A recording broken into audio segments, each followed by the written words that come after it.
위기 없는 삶은 없다. 느헤미야. 오늘은 5번째 시간입니다.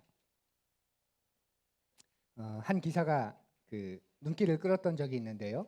그 기사를 쓴 기자가 취재를 마치고 이제 한국으로 돌아가는 내용 돌아가는 것으로 그 내용이 시작했습니다. 샌프란시스코 공항 그 대합실에 이렇게 앉아 있는데 이제 앞에 한 중년의 여성분과 또 고등학생 정도로 보이는 여학생이 이렇게 뛰어 한 칸을 사이에 두고 앉아 있더랍니다. 기다리다가 지도하니까 이 중년 여성분이 그 고등학생 여학생에게 몇 마디 말을 건넸습니다. 그리고 우연찮게 이 기자가 그 대화를 바로 뒤에 앉았으니 듣게 된 거죠. 얘기를 쭉 들어보니까 이 여학생은 미국으로 조기 유학을 온 그런 고등학생 여자아이였습니다. 이야기를 쭉 나누다 보니 그렇게 어린 나이에 혼자 타국에 와 있는 그 여학생이 안쓰러워서 이 아주머니께서 많이 격려했습니다. 그러면서 혼자 이렇게 외국에 나와서 떨어져 있고 혼자 이렇게 공부하는 것 참 힘들겠다. 힘들지 않니? 하고 물었습니다. 그러자 그 여학생은 이런 대답을 했다고 합니다. 한국에 있으면 대학 가기도 힘들고 또 한국에 있으면 있을수록 자꾸 제가 뒤떨어지는 것 같은 느낌이 들었는데 이곳에 오니까 훨씬 나은 것 같아요. 그 말을 들은 아주머니가 또 물었습니다. 아이고 대단하구나. 그러면 어떻게 공부하는 건 괜찮니? 여기서 공부하는 건 힘들지 않니? 그러자 여학생은 친구들한테 뒤떨어지지 않으려고 노력 많이 하고 있는데 그래도 한국보다는 나은 것 같아요. 아주머니께서 그래 열심히 하는구나. 그러면 대학은 정했어? 어떤 대학을 갈 거야? 그러자 여학생은 글쎄 아직 잘 모르겠는데요. 그냥 어딜 가든지 뒤떨어지지 않는 그런 인생 살았으면 좋겠어요. 이렇게 대답을 했습니다. 여러분은 이 여학생의 대답이 어떻게 들리십니까? 이 여고생의 말 속에서 계속 반복돼서 나오는 이야기가 있죠. 바로 뒤떨어지고 싶지 않아서 뒤떨어질까봐 뒤떨어지지 않고 싶어요라는 말입니다. 기자가 참 안타까워했고 그 기사를 읽은 저도 동일한 마음으로 참 안타까웠습니다. 이 어린아이가 어떻게 이렇게 뒤떨어지지 않으려고 애써야 하는 그런 인생을 살고 있을까? 그런데 그 기사를 읽고 난 다음에 제 마음에 든 생각은 우리도 이 아이의 마음과 크게 다르지 않다라는 생각이었습니다. 어른인 우리도 다른 사람들에게 뒤떨어지지 않기 위해서 살아가고 있는 것 아닌가요? 다르게 이야기하면 실패하는 게 두렵기 때문에 또 실패한 인생으로 낙인 찍히는 것을 원치 않아서 그리고 나름대로 성공한 삶을 살았다는 말을 듣고서 우리도 이렇게 열심히 살아가고 있는 건 아닐까요? 우리가 삶을 살아가는데 우리의 삶을 움직이는 원인, 그 동인이 긍정적인 것이면 참 좋겠는데 부정적인 요인이 참 많습니다. 뒤처지고 싶지 않아서 또는 뒤처질까봐 아등바등 그렇게 사는 거죠. 또 잘 살고 있는데도 이 세상은 불안감을 증폭시켜서 우리를 끌고 가지 않습니까? 우리의 삶에 찬물을 끼얹습니다. 그래서 긍정적이고 더 가치 있고 영원하고 세상과 다른 사람을 이롭게 하는 삶이 아니라 불안에 갇혀 사는 삶을 살아갑니다. 그러니까 우리를 끌고 가는 동인이 그런 긍정적이고 영원한 가치, 나와 다른 사람을 살리는 가치가 아니라 불안, 두려움, 그것에 갇혀서 삶을 살아가고 있는 거죠. 그런 세상에서 우리는 어떻게 살아야 할까요? 끊임없이 불안을 증폭시키는 이 세상 속에서 우리는 어떻게 살아야 할까요? 우리의 연약함을 건들고 패배감을 건들고 자격지심을 건드는 그리고 그것에 빠지게 하는 삶에서 우리는 어떻게 살아야 할까요? 그리고 어떻게 하면 이것에서 벗어날 수 있을까요? 오늘은 그것을 함께 좀 고민해 보려고 합니다. 오늘 말씀을 함께 읽는데요. 오늘 말씀은 좀 우울합니다. 그래서 우울한 마음으로 읽으셔야 돼요. 알겠죠? 그리고 다 읽고 난 다음에 오늘은 아멘 하시면 안 됩니다. 오늘 말씀은 하나님 말씀이 아니라 당시에 하나님을 무시하고 하나님의 역사를 믿지 않는 사람들의 이야기였습니다. 성경에 나왔다고 아멘 그러시면 큰일 납니다. 우울한 마음으로 읽고 아멘하지 않기. 느헤미야 4장 1절에서 3절 그리고 10절 말씀을 오늘 함께 읽겠습니다. 설교 노트를 보면서 우리 오늘 한 목소리로 함께 낭독합니다. 1절입니다. 우리가 성벽을 다시 쌓아 올리고 있다는 소식을 들은 산발랏은 몹시 분개하여 화를 내었다. 그는 유다 사람을 비웃으며 자기 동료들과 사마리아 군인들이 듣는 데에서 힘도 없는 유다인들이 도대체 무슨 일을 하는 거냐? 이 성벽을 다시 쌓는다고? 여기에서 제사를 지내겠다는 거냐? 하루 만에 일이 끝냈다는 거냐? 불타버린 돌을 흙무더기 속에서 다시 꺼내서 쓸 수 있다는 거냐? 하고 빈정거렸다. 그의 곁에 서 있는 암몬 사람 도비아도 한마디 거들었다. 다시 쌓으면 뭐랍니까? 돌로 성벽을 쌓는다지만 여우 한 마리만 기어 올라가도 무너지고 말 겁니다. 그런데 유다 사람들 사이에서 이런 노래가 퍼지고 있었다. 흙더미는 아직도 산더미 같은데 짊어지고 나르다 힘이 다 빠졌으니 우리 힘으로는 이 성벽 다 쌓지 못하리. 네. 아멘 안 하니까 좀 이상하긴 한데 네. 오늘 말씀은 4장 전체를 읽지 않아도 좀 이해가 되시죠? 네, 3장까지는 전체적인 이야기를 한 겁니다. 성벽을 50일 만에 이렇게 해서 쌓았다. 그리고 4장부터는 그걸 조금 더 구체적인, 분명히 3장에서 쌓았다고 했는데 52일 만에 지금은 또 쌓고 있는 것 같은, 그래서 이제 그 구체적인 또 특별한 모습들을 이야기하고 있습니다. 느헤미야를 중심으로 유대인들이 성벽을 짓는 일을 시작했죠. 왕의 허락을 받았고 왕의 친서도 받았고 그렇게 시작했습니다. 그런데 주변의 공격이 당시 그 팔레스타인 지방 그 예루살렘 주변에 있는 그 호족들의 그런 공격이 만만치 않았습니다. 그래서 특별히 느헤미야를 향한 그런 위협과 공격이 끊임없이 일어나고 있었습니다. 죽은 사람은 말이 없다지요. 왕의 친서를 받았고 또 왕의 허락을 받았지만 느헤미야를 죽이고 사실은 보니까 느헤미야가 반란은 꿈꾼 거였습니다. 그 말 한마디면 사실 규명이 어려우니까 왕의 친서나 왕의 허락도 무시해도 됩니다. 그래서 느헤미야를 죽이려고 한 거죠. 왜냐하면 당신의 주변의 민족들은 유대인들이 다시 똘똘 뭉쳐서 강해지는 것을 그 누구보다 원치 않았기 때문입니다. 강해지면 강해질수록 반대로 이야기하면 자신들의 기득권이 점점 사라지는 거잖아요. 그래서 적극적으로 성벽 재건 공사를 막고 방해합니다. 여기서 좀 오해하시는 분들이 계실 것 같아서 말씀드리는데요. 성벽을 지금 재건하고 있는 건 성을 짓고 있는 겁니다. 성을. 그리고 그 성 안에 중심에 성전이 있는 거죠. 단지 성전을 보호하는 어떤 성벽을 만든 게 아니라 유대인들은 지금 이 성전을 중심으로 공동체를 이루기 위해서 성벽을 쌓고 있는 겁니다. 그래서 주변의 세력들이 위협을 느끼고 불안해하는 거죠. 그래서 유대인들의 사기를 떨어뜨리려고 두 가지 작전을 펼칩니다. 2500년 전이나 이때나 지금이나 여전히 유효하고 꽤 강력한 그런 방법, 전략입니다. 바로 불안을 건드는 거예요. 이들의 불안을 건드는 것. 그러기 위해서 두 가지 작전을, 내적인 작전, 유대인들의 내적으로 또 외적으로 두 가지 작전을 펼칩니다. 불안을 증폭시키는 일들이죠. 거짓과 루머와 사실을 거짓과 루머를 사실처럼 포장해서 불안하게 만듭니다. 외적으로는 그러기 불안을 건들기 위해서 외적으로는 이들을 위협하고 또 비아냥거립니다. 그리고 그들의 내적으로는 패배감과 자격지심에 빠지도록 이렇게 유혹하고 미혹합니다. 오늘 읽은 말씀을 한 구절 한 구절 한번 살펴볼까요? 힘도 없는 유다인들이 도대체 무슨 일을 하는 거냐 이렇게 비아냥거립니다. 이런 말이죠. 능력도 안 되는 것들이 뭘 한다고 그래. 지코가 석자면서 뭘 짓는다 그래. 그럴 거면 지 앞가림이나 하지.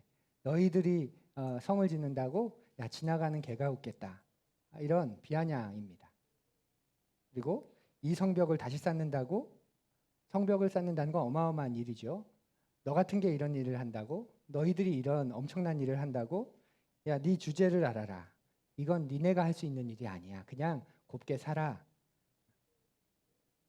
여기서 제사를 지내겠다는 거냐? 이 말은 이렇게 이해하시면 돼요.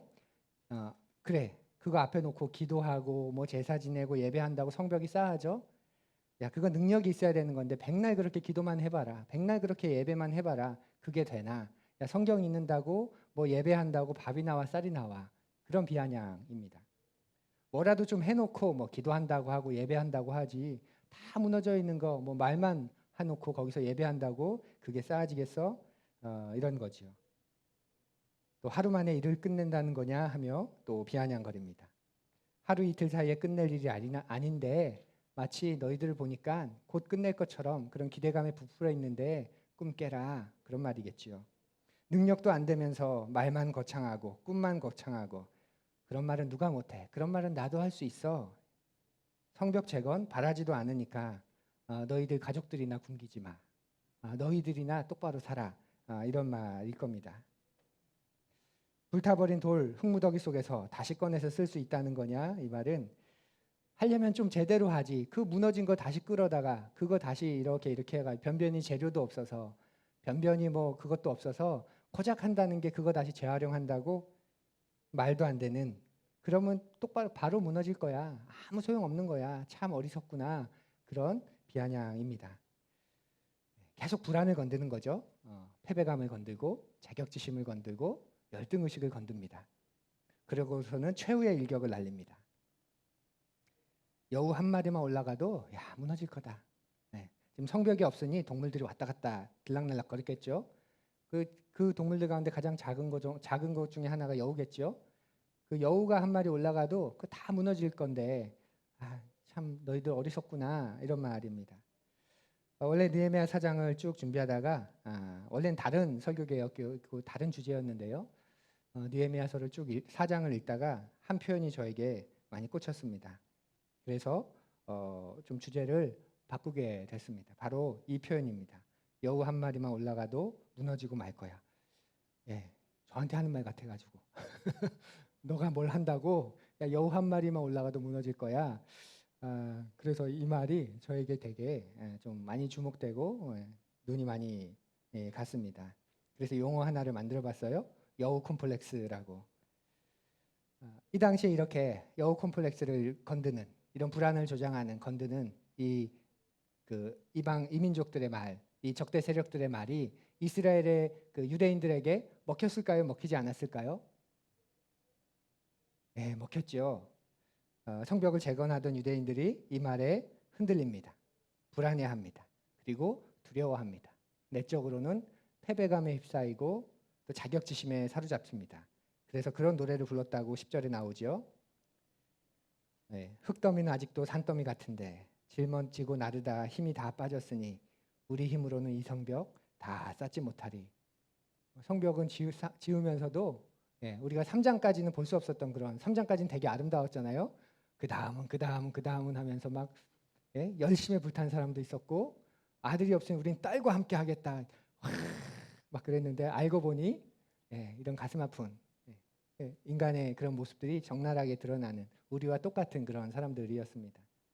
누군가가 이런 노래를 만들어 불렀는지 아니면 적대 세력들이 사기를 떨어뜨리기 위해서 그런 스파이처럼 노래를 만들어서 이렇게 심었는지 후자 쪽에 가까울 수 있지만 이 노래를 부르면서 이들이 낙담하고 패배감에 그렇게 빠져 있었습니다.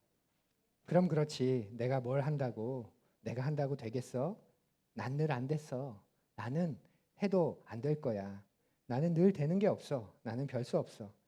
그래 어쩐지 잘 된다 싶었지. 내 팔자에 무슨 그런 거죠. 여우 콤플렉스에 빠진 사람들이 하는 말이고 삶의 자세입니다. 오늘 본문의 이 사건이 여러분에게는 어떻게 다가오십니까? 혹시 여러분에게는 어떤 여우 콤플렉스가 있으십니까? 여러분의 안에 있는 여우 콤플렉스는 어떤 것입니까? 세상이 여러분이 하나님 앞에 서는 것을 가로막는, 그래서 건드는, 여러분이 하나님을 사랑하고 예수님을 따르는 삶을 가로막기 위해서 계속 솟구치게 만드는 그런 여우 콤플렉스는 어떤 게 있나요? 우리 안에 여우 콤플렉스 여러 가지가 있겠지만 흔한 한 가지 이게 아닐까요? 바로 열등의식입니다. 많은 사람이 열등의식에 갇혀 삽니다. 내가 별 볼 일 없는 인간이다. 그렇게 생각을 하죠. 그래서 그 열등의식을 극복하기 위해 온 힘을 다 씁니다. 그냥 살아가는데 열등의식에 빠져요. 그래서 그 다음부터 살아가는 삶의 큰 모습들은 이 열등의식에서 벗어나기 위한 삶인 거죠. 한쪽에서는 이 열등의식에 사로잡혀서 사는 거죠. 남들에게 뒤처질까? 남들보다 못 살진 않을까? 또 미래에 대한 두려움을 어떻게 이길까? 뭘로 이길까? 뭐가 나를 안전하게 보정해 줄까? 끊임없이 그 관심으로 삽니다. 그리고 다른 한쪽에서는 안 그래도 힘들고 피곤한 세상 그냥 지금만 생각하면 살겠다.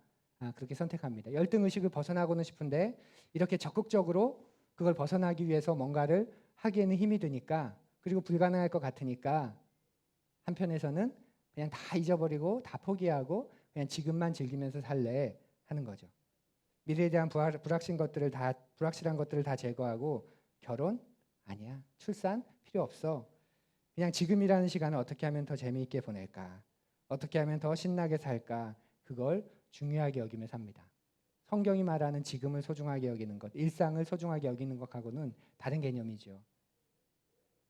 또 부모 중에는 내가 성공 못하면 내 아이라도 성공해야 되겠다는 그 성공에 대한 욕심에 갇혀서 자녀를 양육하는 그런 사람들도 꽤 많습니다. 만약 이런 것들이 여러분을 끌고 가고 있다면 한 가지는 분명한 겁니다. 뭐냐면 여러분에게 예수님은 주인이 아니시다라는 거죠. 그러면 뭐가 주인일까요? 예, 열등의식이 여러분의 주인인 거죠. 성공하고 싶은 욕망이 여러분의 주인인 겁니다. 재미와 쾌락이 내 주인이고 좀 더 안정된 삶을 살고 싶다고 하는 욕망이 내 주인인 겁니다. 그게 날 끌고 가고 있는 거죠. 그게 내 주인이니까. 조금 아무것도 아닌 것 같죠? 근데 그 조금이 전부가 되면 예, 아주 강력한 우상이 됩니다. 목사님, 저는 많은 거 바라지도 않아요. 그냥 지금보다 조금만 더, 참 소박한 것 같은데 지금보다 조금만 더, 그게 나를 다 사로잡으면 예, 그게 우상이 되는 겁니다. 오늘날 자본주의 사회에서는 특별히 이 열등의식을 벗어날 수 있다고 가르쳐주는 것 중에 가장 강력한 거 하나가 뭐죠? 자본주의 사회에서 돈이지요. 돈이 이 열등의식에서 나를 건져줄 수 있다, 그렇게 생각하게 만듭니다. 그래서 돈이 많으면 많을수록 열등의식도 없어질 것 같습니다. 돈이 있으면 미래에 대한 두려움도 없어질 것 같습니다. 돈이 있으면 인생이 더 재미있어질 것 같고 재미와 쾌락도 누릴 수 있을 것 같습니다. 돈이 많으면 성공도 얻을 수 있을 것 같고 돈이 있으면 자녀도 성공시킬 수 있을 것 같습니다. 그래서 현대인들은 늘 돈만 생각하지 않습니까? 뉴스를 보면 됩니다. 뉴스에 가장 많이 나오는 말이 뭔지 다 돈과 관련된 거죠. 어떻게 하면 돈을 좀 더 많이 벌까? 어떻게 하면 좀 더 재테크를 잘할까? 현대사회는 돈에 대한 이야기를 참 많이 합니다. 너무 많이 합니다. 왜냐하면 그게 제일 중요한 관심사니까요. 돈이 이 모든 걸 해결할 수 있을 거라 그런 신화를 계속 주입하고 있기 때문에 그렇습니다. 그런데 따지고 보면 실제로 돈이 좀 많으면 어떤 일이 발생하지요? 내가 선택할 수 있는 것들이 많아집니다. 또 해결할 수 있는 것들도 좀 많아지는 것 같습니다. 또 더 편리해지고 다 가질 수 있을 것 같습니다. 그래서 뭐라고 말하나요? 돈은 우리에게 유사구원을 가져다 준다.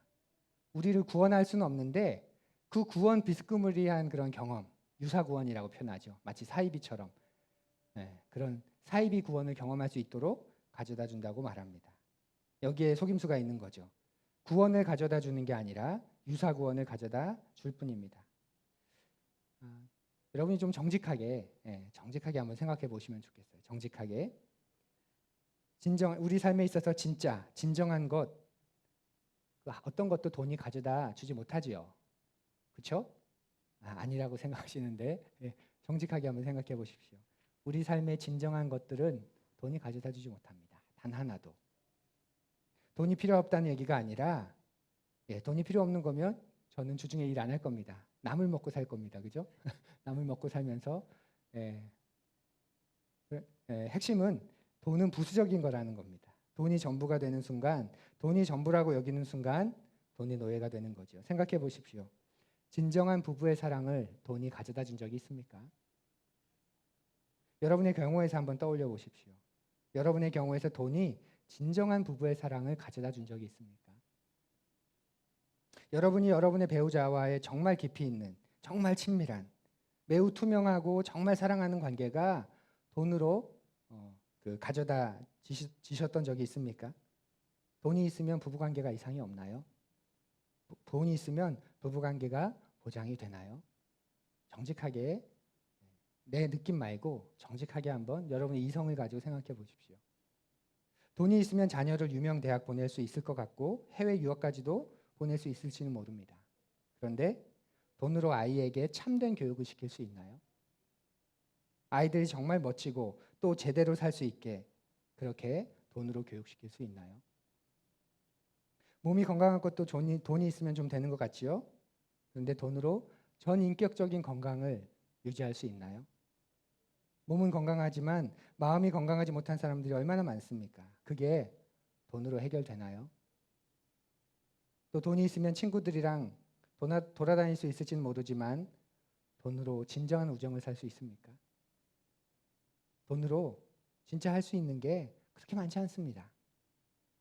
멀리 갈 필요도 없이 우리에게 돈이 있으면 번듯한 예배당, 우리만의 예배당, 안심하고 안정되게 가질 수 있겠지요. 그런데 돈으로 우리의 예배가 깊어지고 하나님과의 만남이 충만해지고 교인들과의 관계가 깊어질까요? 지금 우리의 예산보다 4배, 5배 되는 예산이 어느 정도 확보되면 하나님과의 만남도 그렇게 4배, 5배 더 될까요? 우리 교회 재정이 2, 3억 되면 그걸로 믿음과 성도의 교제를 우리가 살 수 있을까요? 돈이 있으면 이것도 되고 저것도 되고 다 될 것처럼 보이지만 실제로 돈으로 할 수 있는 게 별로 없습니다. 돈은 유사구원을 느끼게 할 뿐입니다.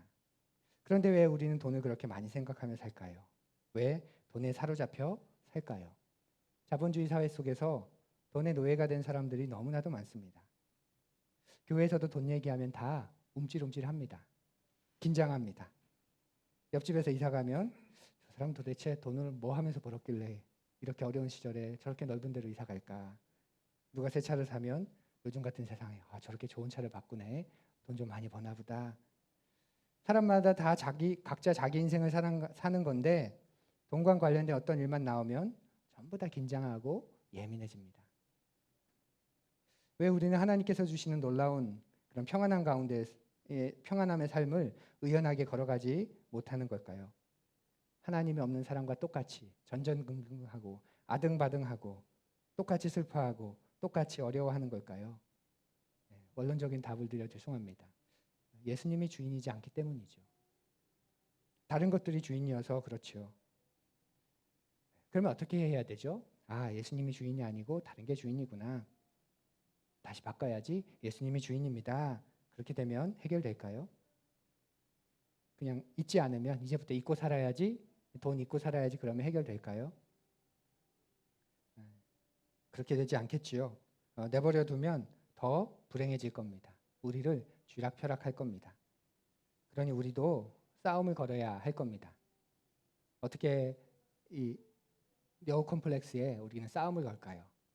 우리의 삶을 자극하는 그 열등 의식에 우리는 어떻게 싸움을 걸어야 할까요? 먼저는 직면해야 할 겁니다. 직면하는 것이 싸움의 시작입니다. 왜냐하면 솔직히 이런 거 직면하고 싶지 않거든요. 머리만 아파지고 복잡해지고 나도 답이 없는데 그러면서 잊고 싶지 외면하고 싶지 이걸 맞닥뜨리고 싶어 하지 않습니다.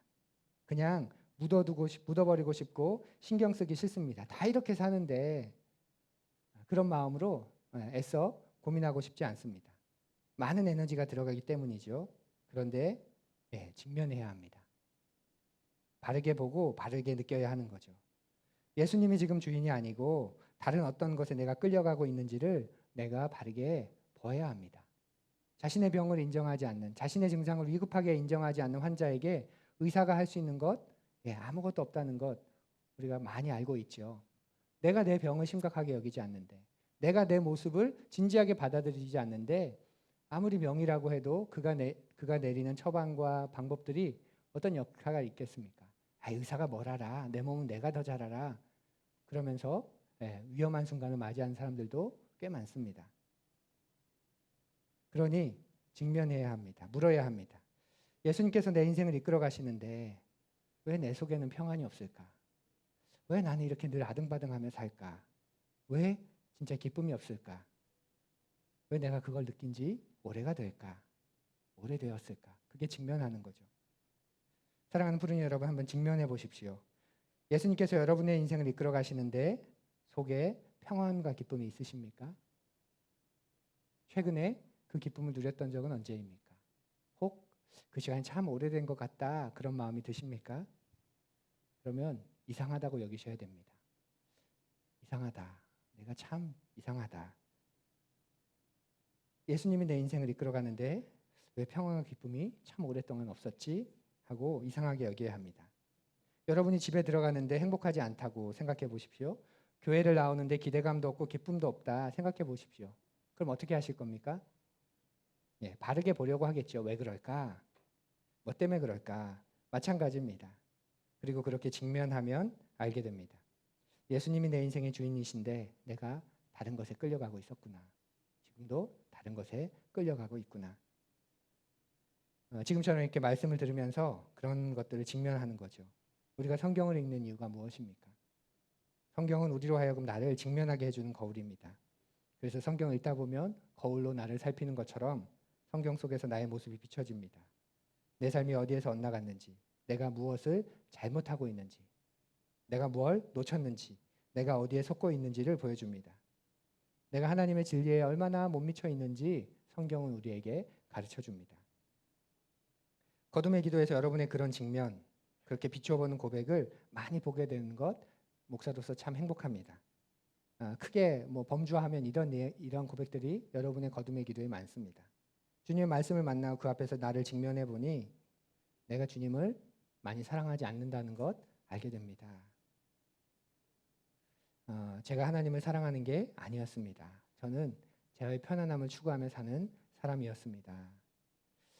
굉장한 헌신을 한 것처럼 보였지만 그냥 이게 편해서 이렇게 한 거지 주님을 사랑해서 이런 삶을 살아가는 게 아니었습니다. 큰 맥락 속에서 그렇게 자신을 고백하는 그런 직면에서 하는 여러분의 고백을 듣게 됩니다. 그렇게 직면하게 되면 괴로워집니다. 그죠? 나를 직면하게 되면 괴로워집니다.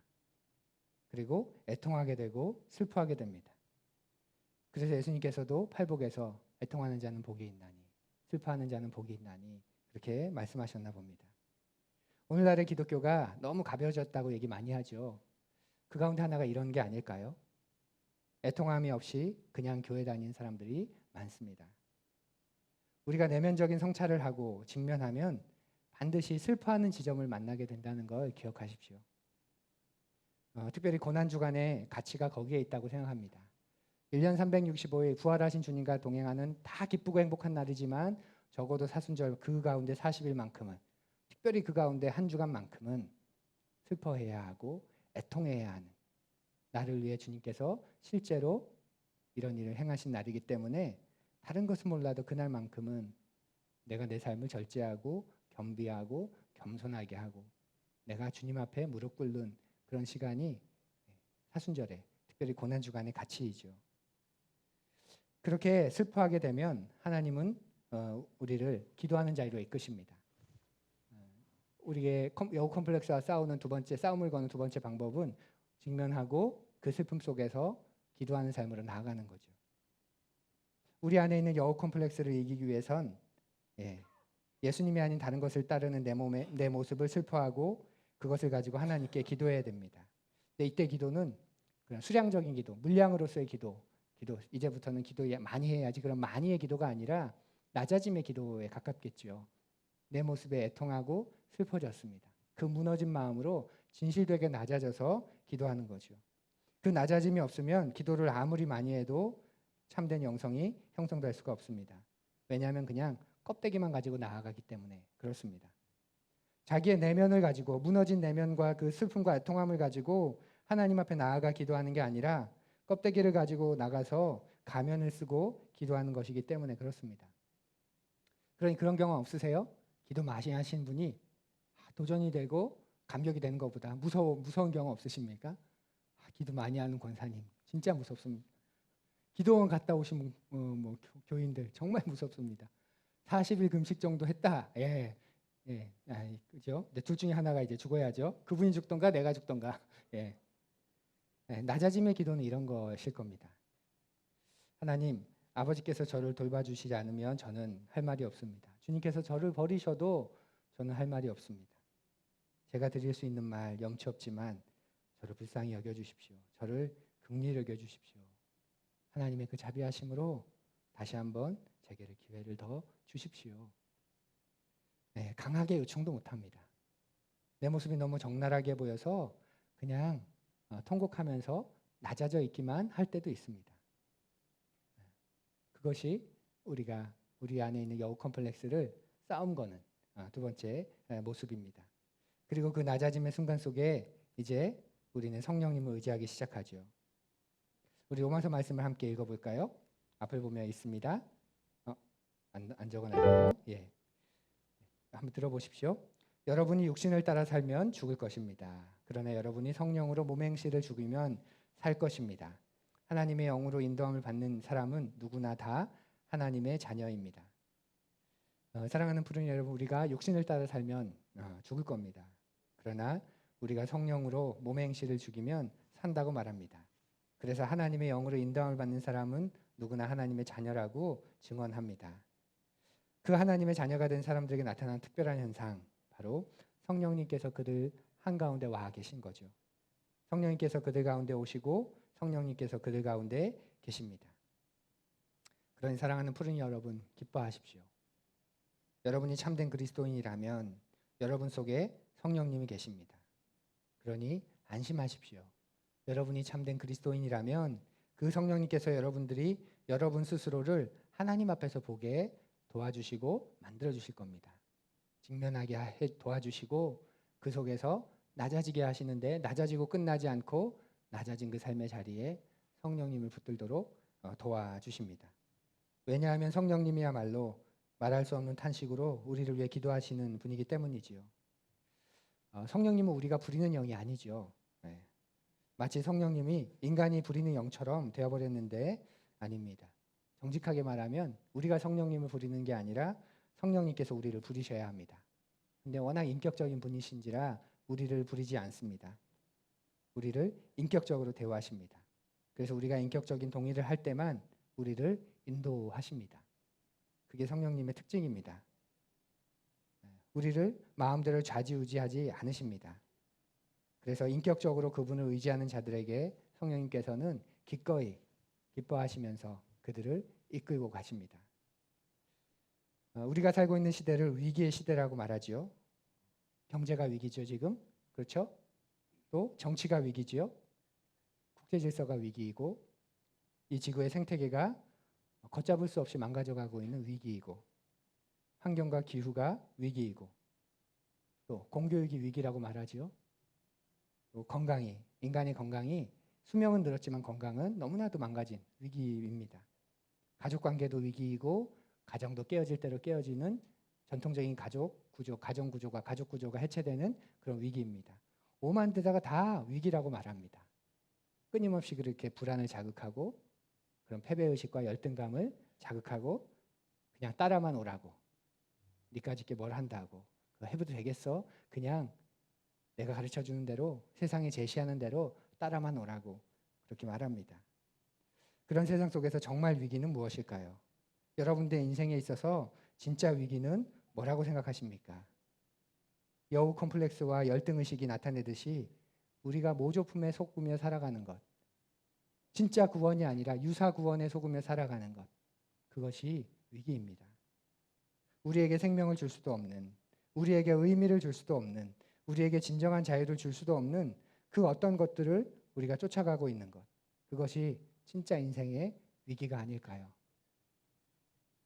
이런 인생의 위기를 이길 수 있는 방법은 하나님의 도우심을 받아서 우리의 자신을 발견하고 솔직하게 진정으로 용기 있게 낮아져서 하나님을 바라고 의지하는 겁니다. 예배와 말씀 속에서 하나님께서 우리에게 성령님을 통해 늘 물으실 겁니다. 그리고 보게 하실 겁니다. 그리스도가 정말 나의 주인인지, 나의 그 결정에서, 나의 그 판단에서, 나의 삶의 그 순간에 그리스도가 정말 주인인지 물어보실 겁니다. 사랑하는 푸른 여러분, 성령님이 여러분과 제 속에 계십니다. 그 성령님의 도우심을 받으며 살아가십시오. 그 성령님을 의식하며 살아가십시오.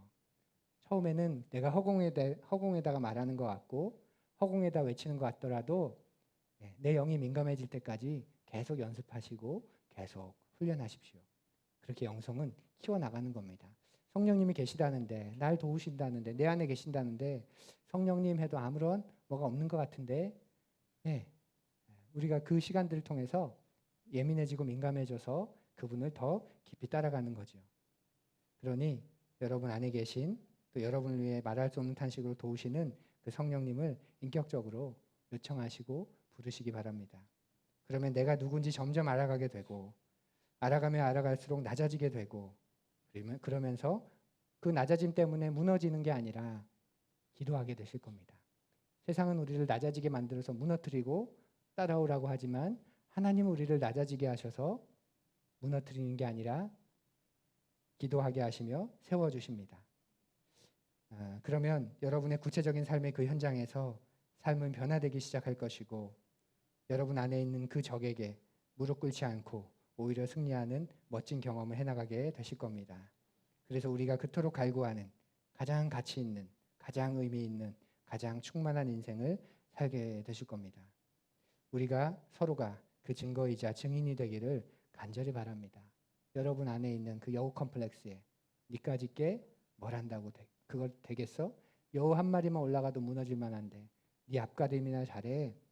패배의식, 열등감, 두려움, 불안, 과거의 상처 계속 그걸 흐집어내며 주님을 따르지 못하게 만드는 그 컴플렉스 앞에서 우리가 이제는 성령님을 힘입어 싸움 걸고 그것을 이겨나가는 그런 한 주, 특별히 고난주간 되었으면 좋겠습니다. 우리 함께 조용히 거듭의 기도 드리겠습니다.